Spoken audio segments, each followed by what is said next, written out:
Welcome back to Intro to iOS Development after our, I think, month-long break. We hope you all got back home safely, or if you had to move out of the dorms, found someplace to stay in Ithaca, and you're all doing well. Today's lecture is going to be about UITableViews, but first, we're just going to cover some logistics about the course moving online. So we won't be using Zoom to do lectures like most of the other classes are. Instead, we're going to be recording them and premiering them on YouTube at 7:30 p.m. Eastern Standard Time on Mondays. And then this just means that the video will be uploaded and go live at 7:30, and that way we can have this live chat feature on the side. So if you have any questions while you're watching in real time, we'll be able to answer any questions. And then if you follow along later, feel free to post any questions you have on Piazza.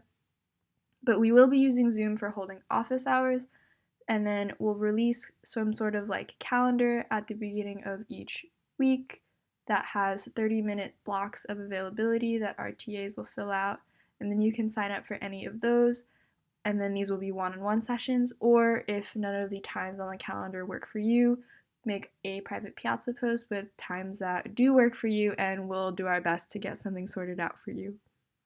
And then finally, unfortunately, our hack challenge will be replaced by a final project due to the logistics of we would have to coordinate people all around the world. It just seemed like too much of a hassle. And then our final project will still be fun and have some sort of creativity involved in it if you'd like. And then if you are super interested in trying to coordinate with someone from the other courses for some sort of side project, you can reach out to us and we'll see if we can help you facilitate that. And then finally, an enrollment update for students who were unable to enroll on Student Center because they missed the deadline. The administration is thankfully letting us do a one-time batch of late enrollments in all of our CS 1998 courses, so I think that's iOS backend and Android. So if you are not enrolled in Student Center yet and would like to be, please fill out the form that's linked on Piazza, or once these slides go up on the website, this form will be clickable, and then please do it by the end of tonight. This will be your last chance to enroll. This deadline is like a hard deadline and there will be no exceptions to it. And if you're already enrolled in Student Center, there's no need to worry about any of that. Cool, so since our last lecture was a long time ago, we're going to do some review of Lecture 3, which was MVC and delegation. So the first question is, how do you push and present a view controller? So I'll give you guys a minute to read through the answer options.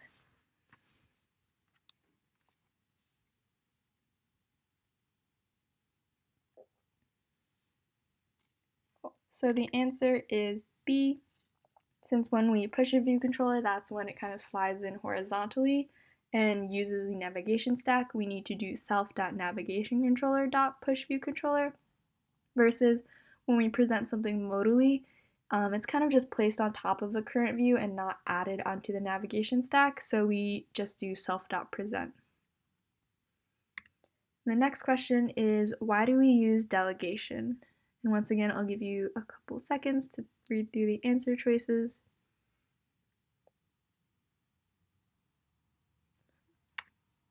So the answer is C. We use delegation to be able to pass information between view controllers and or views. And if you think back to Lecture 3 or Project 3, these both involve some element of updating something on one screen and having that new value propagate over to the original screen. Cool, so moving on to today's topic, which is UITableViews. What is a table view or UITableView? A table view is a UI component that's used to present a vertically scrollable list of items. So vertically scrollable, think of something like a Twitter feed or Instagram feed. And then here are just some examples that you guys are probably familiar with. The Settings app has this table view that displays all of the different settings on your phone. And then in Spotify, whether it's inside of a playlist or inside of like an album, It's a vertically scrollable list of items. So what is a table view made of? We can break down a table view into its different components. So each table view is broken down into sections.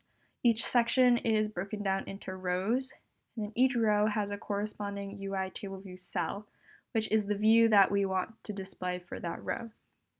So going back to the Settings app, we see that it has, in this portion of the screen, 3 sections that we can see completely, and each section is separated by that larger gray gap.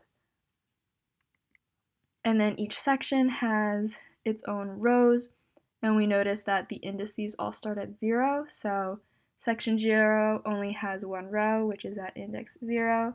Section 1 has 5 rows, which is rows 0 through 4, and then you can figure out the rest. And then if we just take a look at row 3 of section 2, I've highlighted just the table view cell, which is the view that we want to display for that row, which has an image view, a label, and then some sort of arrow indicator. So how do we go about adding a UI table view to a view controller? So if we think back to the settings screen, there's this header that has settings and then a search bar, so those are part of other UI elements, and then we have a table view that starts right below that and goes for the rest of the screen. So our table view is just like any other UI component where it's added to the view controller. So at the top of your view controller file, you'd have a declaration like var table view of type UITableView, and then inside view did load, you would do table view equals UITableView, and then make sure to set translates auto resizing mask into constraints to false. And then there's some more setup code that we'll talk about in the rest of this lecture. And then we would do view.addSubView table view, and then remember to add your constraints with an slayout constraints. So going back to that more setup that we have to do, there's 2 protocols that your view controller will have to conform to. The first one is called UITableView Datasource, and and any class that conforms to this protocol implements functions that provides the table view with information that it needs to construct itself. So like the name kind of implies, it acts as the source of data for the table view. And then normally this is the view controller that contains the table view, and it tells the table view the number of rows per section, which it's required to do, the UITableViewcell object to display at each row, which is also required, and then optionally the number of sections that the table view should have, and if you don't fill this out by default, it'll be 1. So in order to set the data source, we just do tableview.datasource equals self, since we're doing this inside our view controller file, and self refers to the view controller itself. And then there's the corresponding functions that achieve these actions. So it's a little confusing because number of rows in section is not what you generally think of as the name of the function, but it's actually, we'll look at it later when we do the demo, but it's actually the name of one of the arguments inside the function, but that's like the keywords that we'll use to distinguish the functions from themselves. I know that sounds a little confusing, but I'll make sure to point it out later on in the demo. But yeah, these are just the quote-unquote names for the functions that achieve these actions. And then the second protocol is called UITableView Delegate, and any class that conforms to this protocol implements functions that provides information such as the height of each row and how each row should respond to being selected or tapped on. And once again, this is normally the view controller that contains the table view. And then telling the table view the height for each row is actually optional, but we strongly recommend that you always implement this. Otherwise, sometimes your table view will like infer the height of the cells and it'll look funny, and then you'll be confused why it's not looking like you want it to. So we recommend that you always implement it. And then another thing that it can do is tell a table view what should happen if a cell is selected and or deselected, which is optional.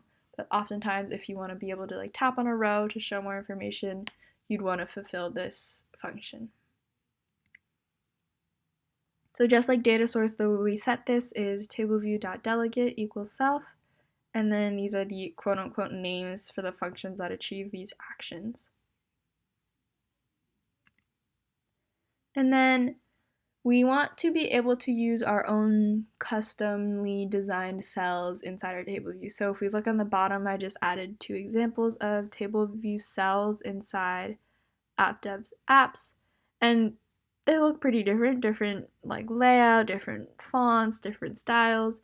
And then the way you achieve this is by creating your own custom UITableView cell. That's basically a view that you treat as one of the cells, and then you add labels and images to that. So there are a few default cell styles that Apple offers, but oftentimes those aren't enough for what you want to do, so you have to create your custom cell, which would be a subclass of UITableViewcell. And then once you've created that cell file, you would want to register it to your table view to be able to use it inside the table view. And the way we do this is with the UITableViews register function. So we do tableview.register, and we want the one that has 2 parameters.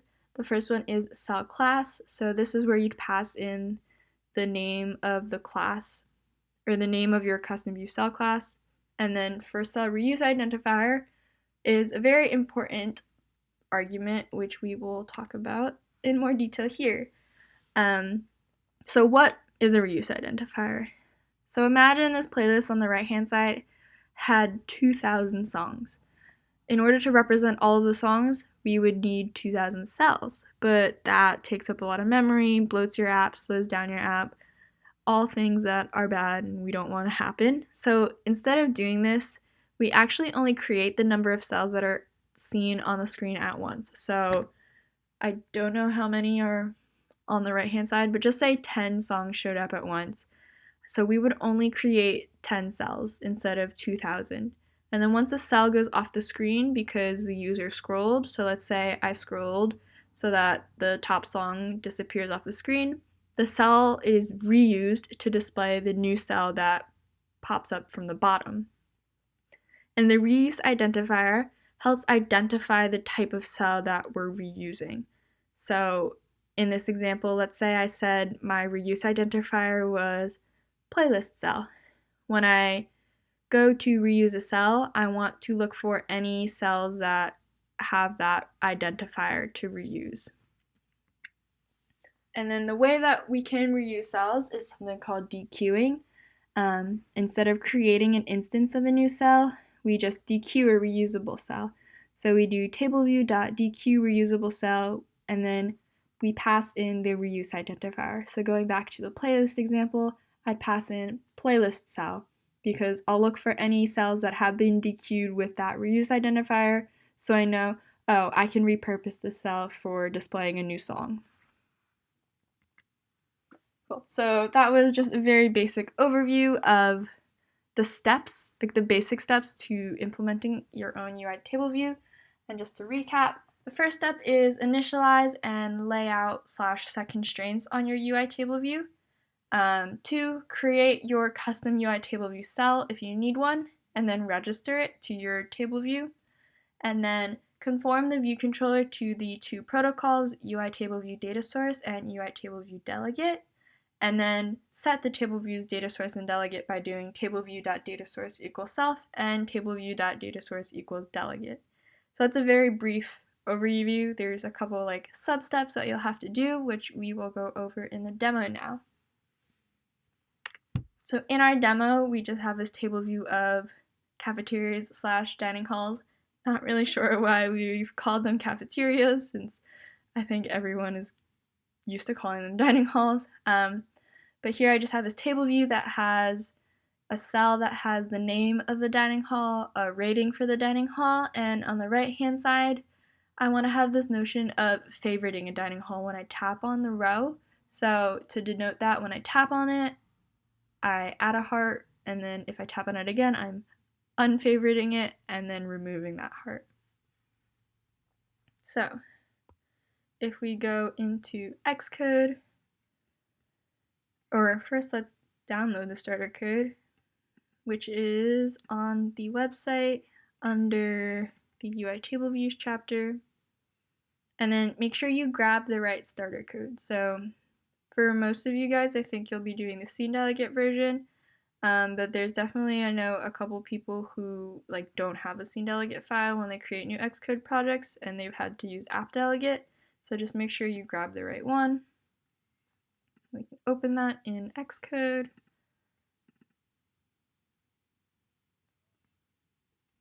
Open.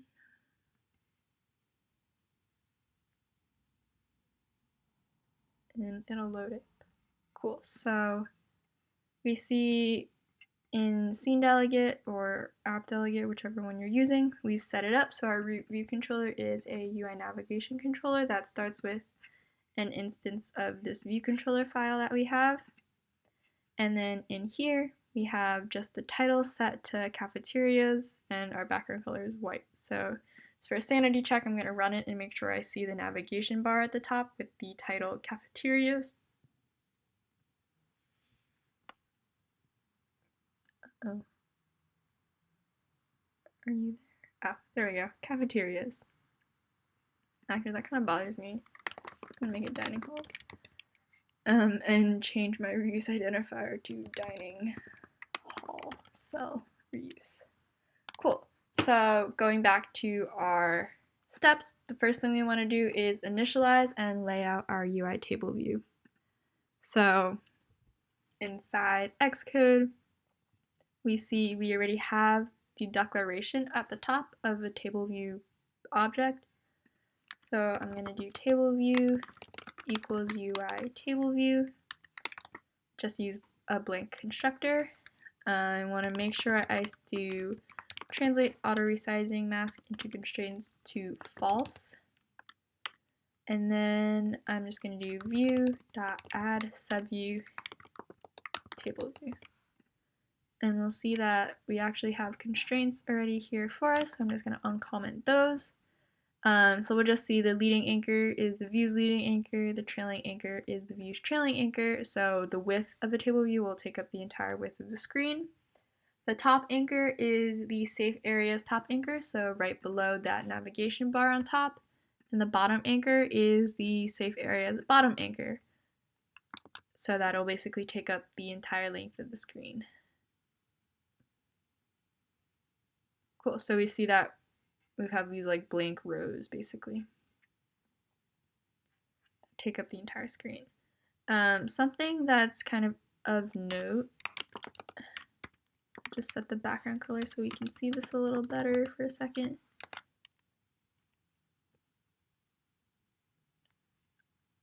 Since I did bottom anchor constrained equal to the safe area layout guide's bottom anchor, my table view actually ends a little bit above the like very bottom of the screen, because that's the safe area's bottom anchor. But if you want to create like the illusion of a table view kind of going off the edge of your screen, this is like the only scenario in which you do just the view's bottom anchor instead of the safe area layout guide's bottom anchor.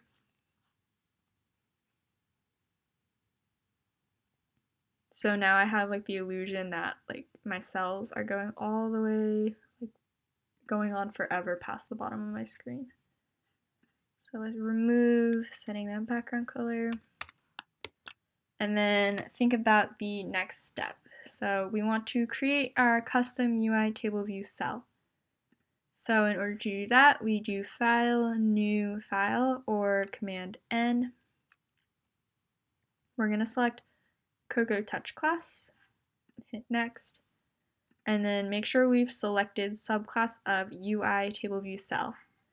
And I'm going to call it Dining Hall TableViewcell. And then just create that. And then I'm actually just going to delete all of this code here. So if we go back to our demo, we see that we have a cell that has a label for the name, a cell that has a label for the rating, and an image view to display this heart. So I'm going to create those. So I have name label, which is of type UI label. So this is just like whatever we've done with like view controllers in the past, where I'm declaring the UI properties at the top. So I have a rating label, also of type UI label, and then I have my heart image view of type UI image view. So you'll notice this is very similar to just creating a view controller, since they're all subclasses of UI view. But one thing that's different, instead of having a viewDidLoad function, they have just normal initializers that take in a style and a reuse identifier. And then once you do that, which you'll get if you just type init, it's the one that has the style and reuse identifier parameters, you'll get this error that says you need to add this. Just add it, kind of ignore it. You just have to do it. And the first thing we do inside our init is call super.init. And make sure you select the one that has the same two arguments and just pass those in. So here I'm just calling the superclasses initializer with the same style and reuse identifier. And then now you can proceed as normal, like you would inside viewDidLoad of a view controller, and create your UI components. So name label equals UI label, name label dot font equals UI font. Let's make it bold. 14. Name label dot translates auto resizing mask into constraints to false, and then make sure I add it to my overall view. So here's one of the other differences between a view controller and a UITableViewcell. The container view is not referred to as just view. Instead, it's referred to as content view. So I do content view dot add subview name label. So you can think of content view as analogous to view in a view controller. So the next thing I have is my rating label. So I'm going to do the same thing, create a UI label. Let's make the font a little smaller and not bold. Make sure I do translates auto resizing mask to false. Whoa, my F key's a little broken. And then content view dot add subview rating label. And then last but not least, I have my heart image view. So heart image view equals UI image view. Heart image view dot image. So if you look inside assets, the starter code has an image that's just called heart, and that's the one I'm going to use to set the image. So I'm going to construct a UI image with the string named parameter or constructor, and this is just the name of the file inside assets, which is just heart. I think we talked about image views a little more in depth in the lecture 2 demo, but there's something called content mode, which kind of just describes how the image is stretched or cropped to fit inside the size of the image view. So I'm going to do scale, aspect, fit, and then sets translate auto resizing mask to false, and then finally content view dot add subview heart image view. Cool. And then just like a view controller, I need to have a set up constraints function where I do the constraints for all of these elements and make sure I call it at the end of my initializer. And this just goes as normal, NSLConstraint.activate, and pass in my constraints. So my name label, top anchor dot constraint. So I want the top of my name label to be, let's just say 8 pixels from the top of the entire cell. So I'm going to do content view dot top anchor, constant offset by 8, And then same thing goes for the leading anchor. The content views leading anchor, offset by 8 pixels. Let's set the height of my label. Constraint equal to constant. Let's just set that to 16 pixels.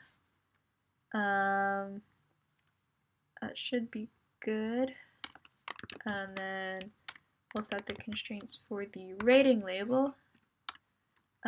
So I want the top of it to be below, so the top of it to be equal to the name label's bottom anchor, offset by, let's just do like 5 pixels. And then, so for the leading anchor, I could do the same as this line, just replace name label with rating label to get them to be having the same leading position. Or you could do rating label dot leading anchor dot constraint equal to the name label's leading anchor. So that way, if you shift the name label's leading anchor by a little bit, you don't have to modify it here, since they'll be equal to each other.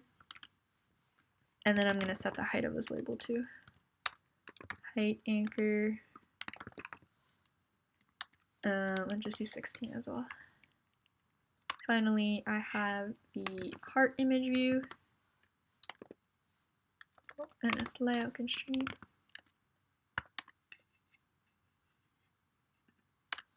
And then heart image view dot height anchor. Since I want this to be just like a square, I'll make it the height 25 pixels, and I'll also make the width 25 pixels. I want it to be centered vertically inside the cell.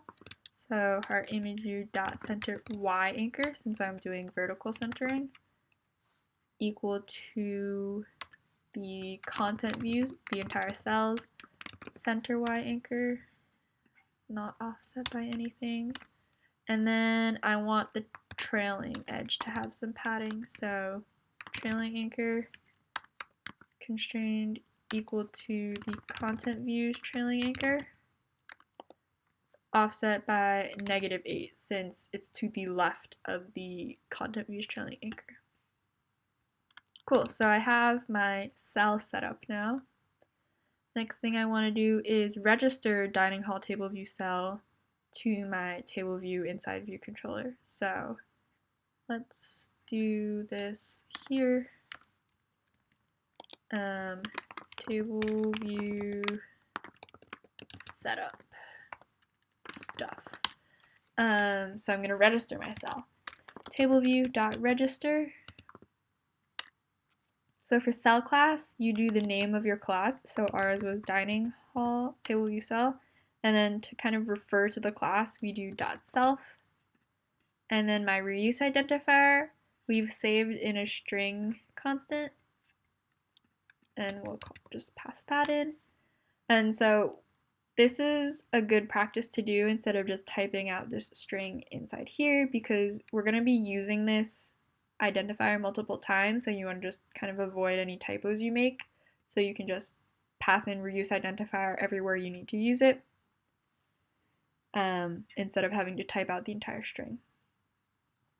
So now I've registered my table view cells. So we're going to kind of deviate from this list of steps here for a second and actually create our dining halls that we want to display. So in order to do that, we're going to introduce a concept called like a model. So we're going to create a model for our dining halls. So we go to new file, and instead of selecting a Cocoa Touch class, we're going to do Swift file. And kind of the differentiating factor here is you should use a Cocoa Touch class when you want to be subclassing like a view controller or a table view cell, and then just use a plain Swift file when you're creating models. And I'm going to just call it dining hall and create that file. And you'll see there's just like no code populated here yet. So I'm going to create class dining hall. And then my dining hall needs to have a name. So var name of type string, var rating, and let's use an enum for rating just to kind of recap enums. So the way we do that is enum rating. We just have cases, so just say I have a bad, okay, good, and great. And then this is of type rating. So you notice here that my file is called dininghall.swift, but I actually have like 2 declarations in here. So your file name won't always match your class name, or in this case I have 2 classes in here, so there's really no like class name. But whereas in DiningHallTableViewCell, I just had 1 class called DiningHallTableViewCell, and that was the name of my file, which is just some important thing to remember. Just make sure you're using the right class names if you don't match up the name of your file and your class names. And then I have a notion of having a favorite, so is favorite of type bool. Cool. And you'll see that we get this error that dining hall has no initializers if I were to take away these. Yeah, so that just means dining hall doesn't have any initializers that supply these properties with values yet. So this is analogous to like constructors in Java. I just need to create an initializer, takes in name of type string, rating of type rating, is favorite of type bool,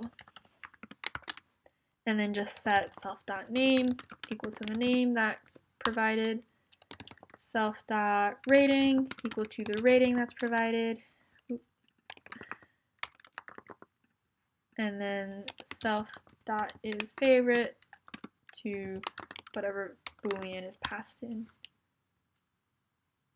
And that should get rid of that error. Cool. And then one last thing, thinking ahead, inside our cells, we're going to be doing this label that says rating, moderate, bad, great, good. So we're going to need to be able to easily get a string representation of each case. So I'm going to write a class function, get rating string, that will return a string representation. I'm going to switch on the rating,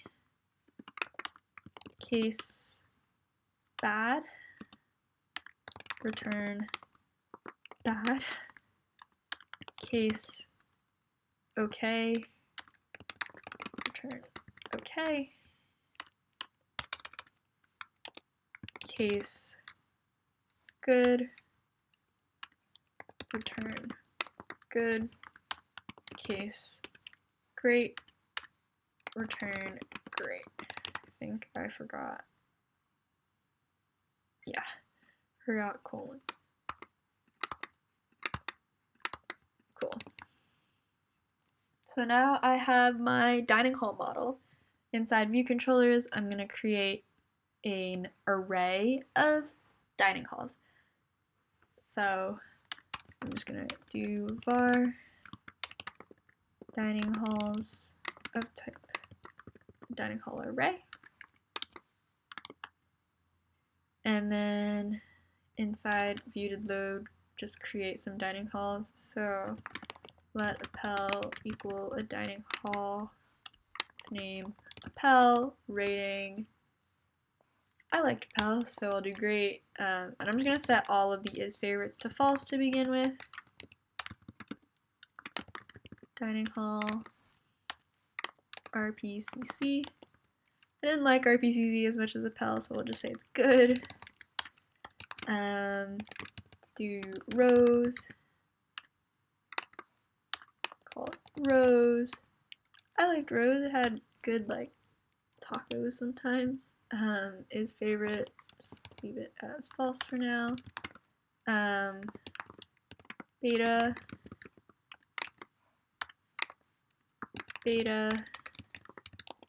rating, I'll just say, okay, I lived in beta, so I got a little tired of it.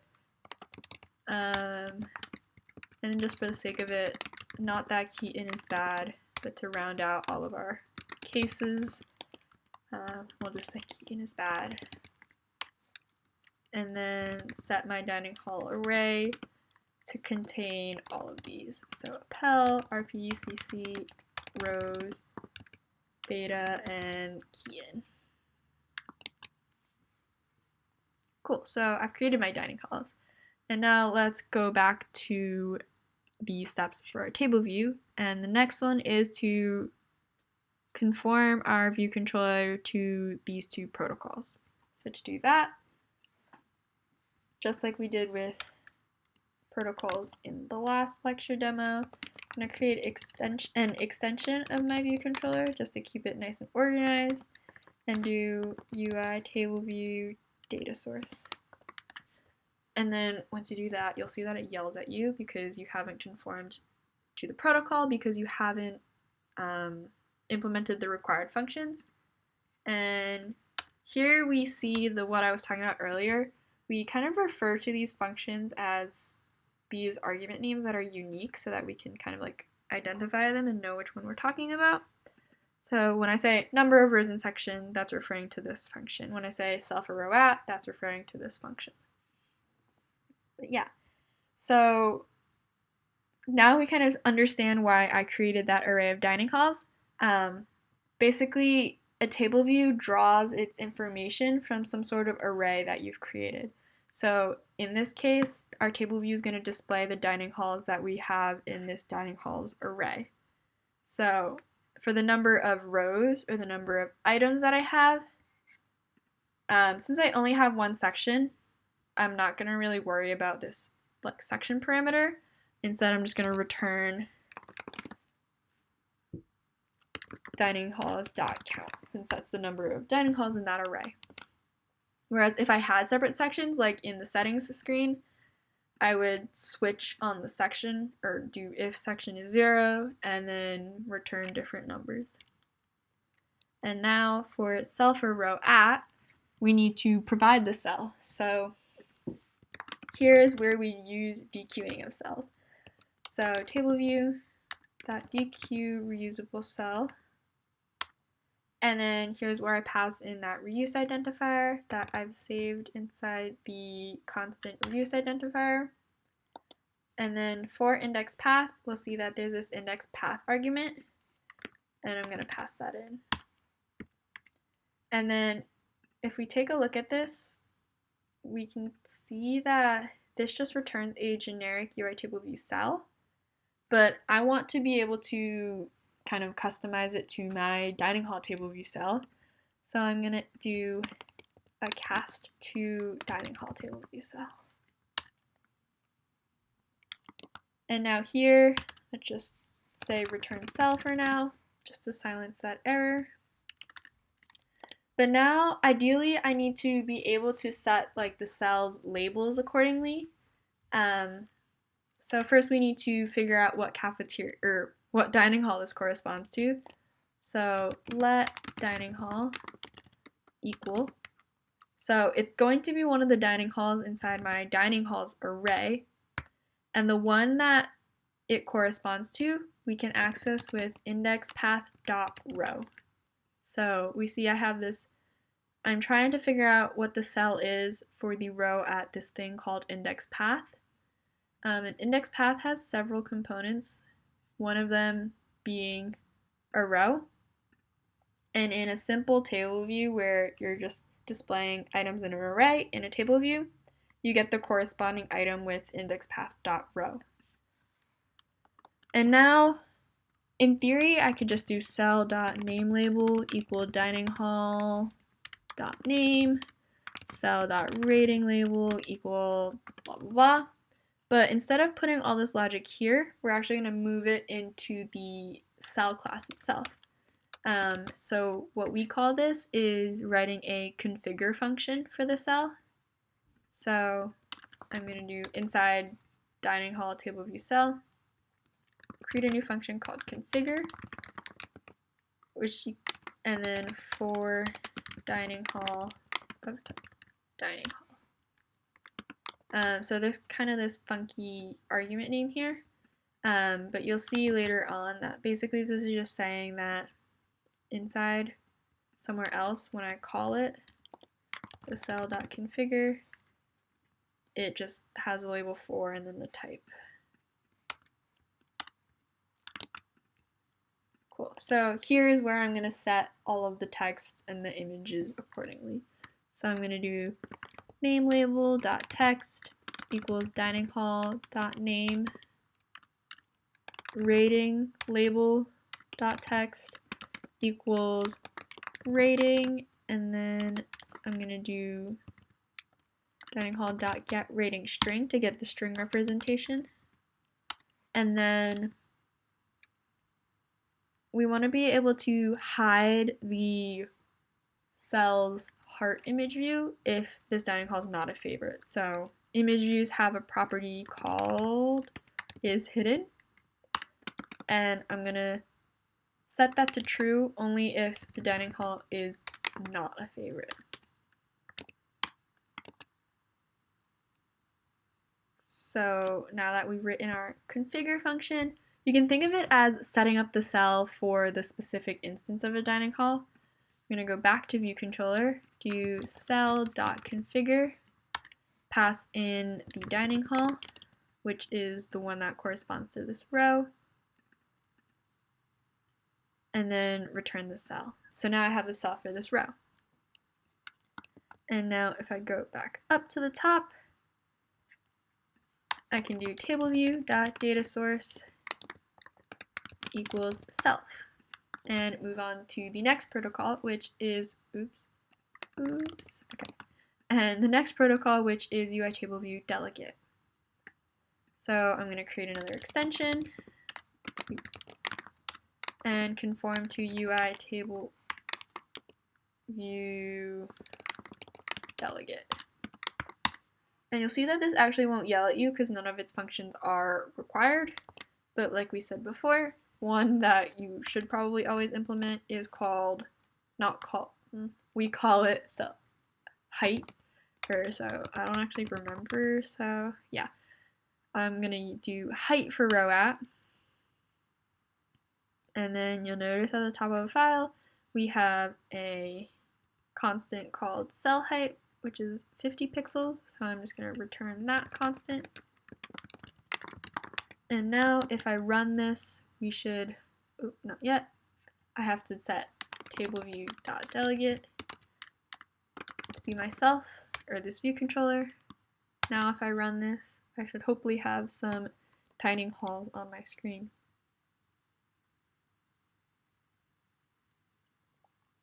Cool, so I have these labels. I don't like the size of that font, so I'm going to make it bigger. I'm going to make the font 16.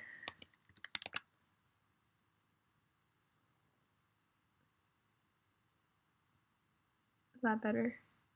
Yeah, that's better. And then we'll notice a couple things. I still haven't implementing the favoriting functionality, so when I tap on it, the heart should show up. Also right now, if I select them, they gray out, so we're going to fix that first. If you go back into view controller and you go back into cell for row at inside the Tableview Datasource, we're just going to do cell.selection style to be none, since I don't want the style of it to change when I select it. So if I run it again,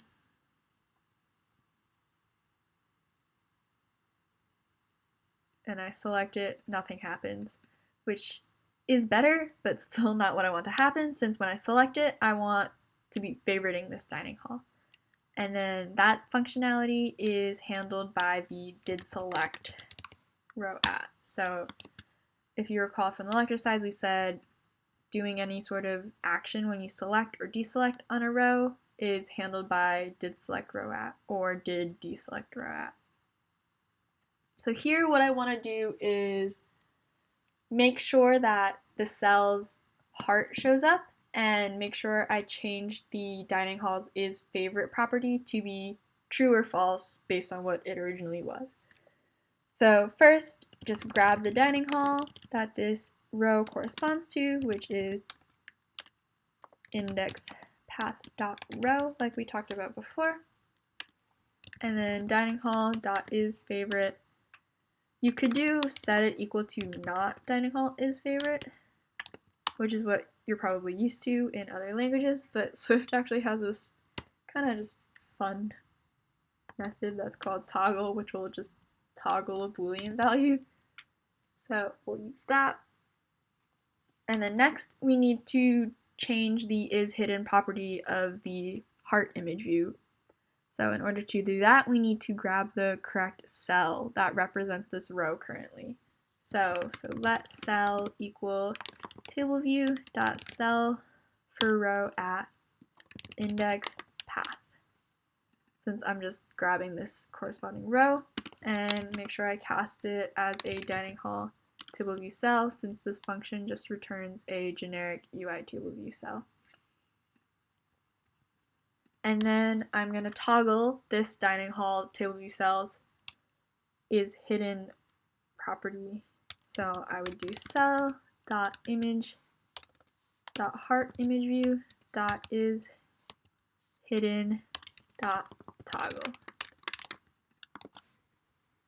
So this will just say, if it is hidden now, don't hide it. If it's not hidden, do hide it.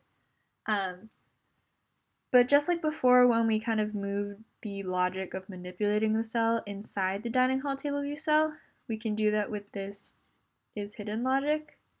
So going back inside dining hall TableView cell, I'm going to do toggle image view, and then I'm just going to do heart image view dot is hidden dot toggle inside here. And then if I go back into view controller, instead of doing this, I can do cell dot toggle image view. Now if we run this,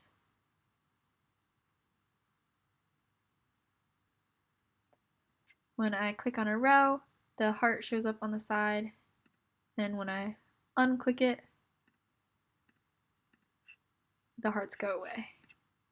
And then if we print it out, or let's just do that since, why not? I'm just gonna print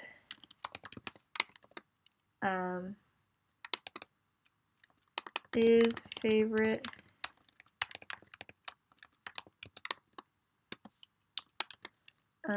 dining hall is favorite, so we can make sure that value is updating property, and the prints will show up in the console here.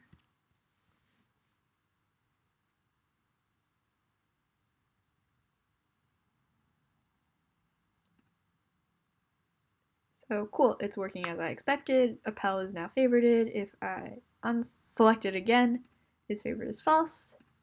Favorited beta, unfavorited beta. So this is working as we intended. Cool. I'm gonna remove that.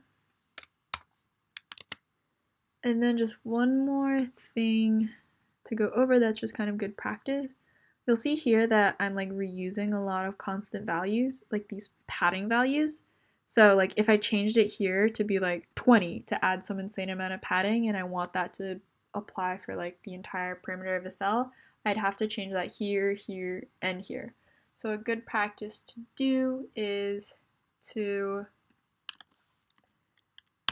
just create constants for those. So let padding of type CG float equal 8, and then I can replace this value here with padding, padding, and here it'd just be negative padding.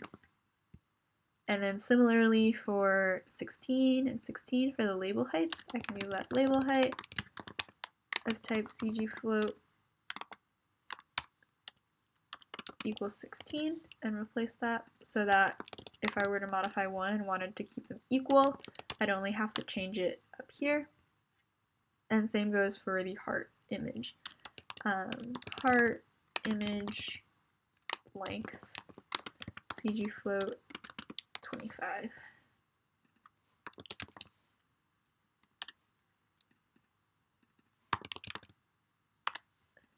And that way, if I wanted to make the heart smaller, I'd only have to change the value here instead of changing it twice here and here. Cool. So that in theory shouldn't change anything, but we can run it again to make sure. And yeah, everything looks good. Cool, so that wraps up the demo on Tableview. Hopefully you guys were able to follow along, but if you have questions, feel free to post them on Piazza and we'll get to them as soon as we can, or put them in the live chat if you're watching it live right now. And then just some final action items. So project 4 is not due Sunday, April 12th. Let's fix that. Project 3 is due Friday, April 10th. So you guys have the rest of this week to figure that out. And then project 4 is still released tonight, but we're going to give you guys a couple extra days to work on it. So it's due Tuesday, April 14th at 11:59 p.m. Just because there's some overlap between project 3 and 4 to kind of catch up with having all of those weeks off. But then project 5 will return to being due on Sundays.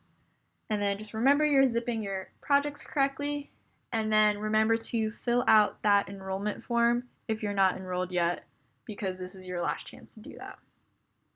Otherwise, I hope you guys have a great first week of online classes and you're all doing well, and we'll see you next week.